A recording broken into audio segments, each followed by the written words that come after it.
ప్రభువునందు ప్రియ ఆత్మీయ విశ్వాసులారా, ఈ దినము దేవుడు మన కొరకు ఏర్పాటు చేసిన నేటి వాగ్దానము. మోసపోకుడి, దేవుడు వెక్కిరింపబడడు. మనుష్యుడు ఏమి విత్తినో ఆ పంటనే కోయును. గలతీయులకు రాసిన పత్రిక 6వ అధ్యాయము 7వ వచనము. సహోదరి సహోదరులారా, ఈవేళ నేను జీవాన్ని, మేలును, మరణాన్ని, కీడును మీ ఎదుట ఉంచాను. మీరు మీ దేవుడు యెహోవాను ప్రేమిస్తూ ఆయన విధానాలలో నడుస్తూ ఆయన ఆజ్ఞలు, చట్టాలు, న్యాయ నిర్ణయాలు ఆచరణలో పెట్టుకోవాలని ఈవేళ మీకు ఆజ్ఞాపిస్తున్నాను.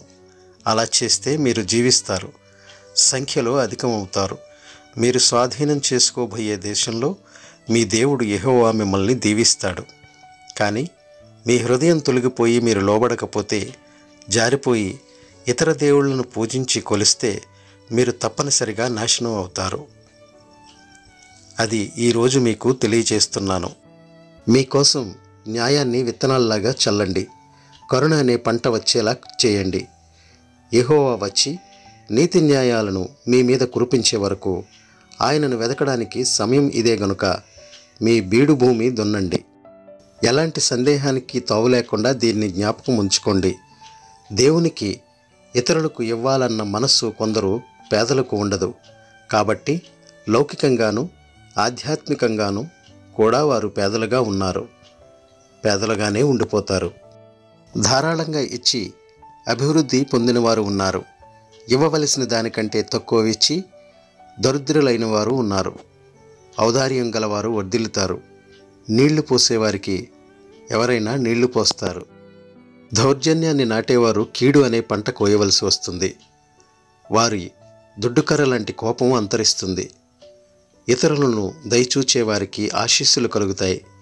ఎందుకంటే తనకున్న ఆహారంలో కొంత బీదలతో పంచుకుంటారు. ఇవ్వండి, అప్పుడు మీకు ఇవ్వడం జరుగుతుంది.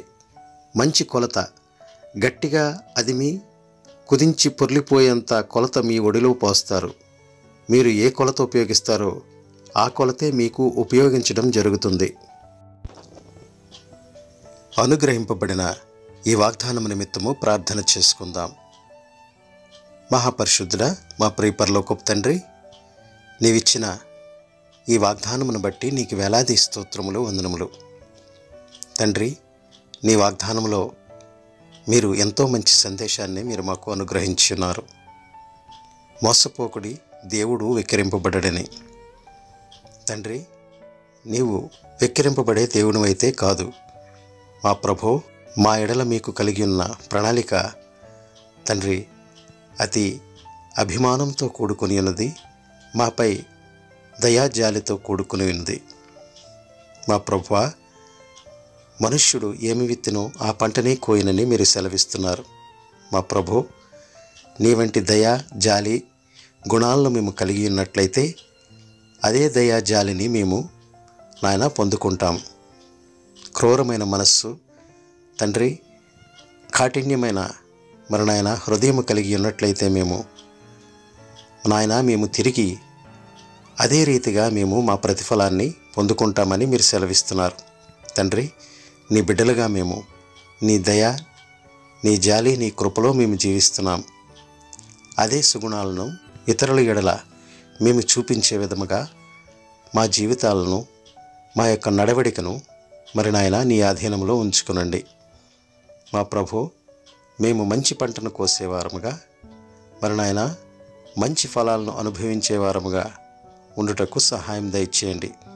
అదే రీతిగా మేము మంచి విత్తనాలను జల్లేవారముగా ఉండుటకును నాయన మంచి మనస్సుతో ఇతరుల ఎడల మేము కరుణ కలిగి జీవించే మంచి స్వభావాన్ని మీరు మాకు దయచేయండి.